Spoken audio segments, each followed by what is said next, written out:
The education of a child should be based on what the community needs are. And community needs in Corinth are different from community or business needs in Gulfport or in Greenville, Mississippi.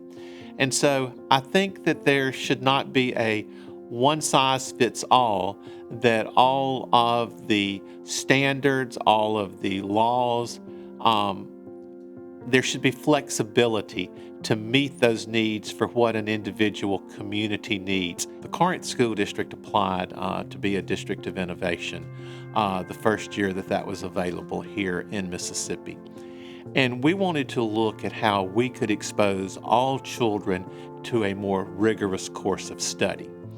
And children need to be exposed to the highest academic content where they can attain the highest skills they can, regardless of what they're going to do in the workforce today. Our teachers selected the Cambridge International Assessment Program. And this framework is looking at making students lifelong learners that are exposed to a broad set of curriculum objectives across all fields, that teaches them the processes and how to apply those processes in life and in a real-world situation. Students are moving to a higher level of thinking where they're having to apply what they have learned, they're having to synthesize, and as they do that, they're able to complete work and develop in terms of written communication. The teacher has become a facilitator. The teacher no longer stands in front of the room and lectures, or no longer stands or just provides students with information and expect them to give it right back to them. They have become a facilitator of learning. It's extremely valuable for the students to begin to learn these processes earlier, because that gives you a greater chance of strengthening them as you move through the grades. And that's what you ultimately want to do, is see a child build from year to year on what he or she knows, what he or she is able to produce, where they will be able to produce those end products that of course will result in graduation, but also preparing them to go on to a university or college or into the workforce. There has to be accountability. There has to be accountability for academic performance.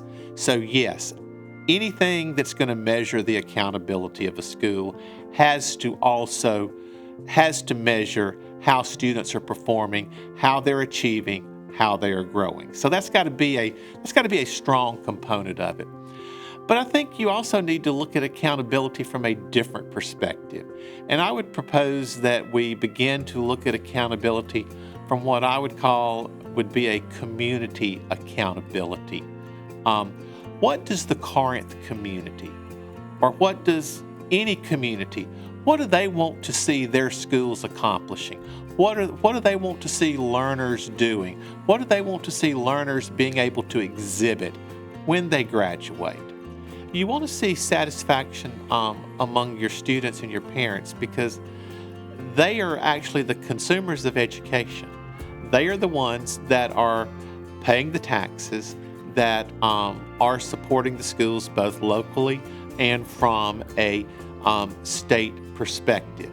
And so just as we go out and make a purchase, we want to make sure that we're getting a good value for our purpose. And I don't see it as a problem for a community to expect there to be a good value on each child when they finish their high school experience. That should be an expectation here in Corinth, and that should be an expectation across the state and the country. A lot of people don't want to see change. They remember how it was when they went to school, and how it was when I went to school, how it was when I started teaching 40 years ago. It's changed dramatically. And with that change, schools have to change. But the sad thing is, in many cases, if you look at our schools today, they look just like they did 40 years ago or 100 years ago. And so people are going to have to be more willing to accept change to move our children forward and our communities and state forward.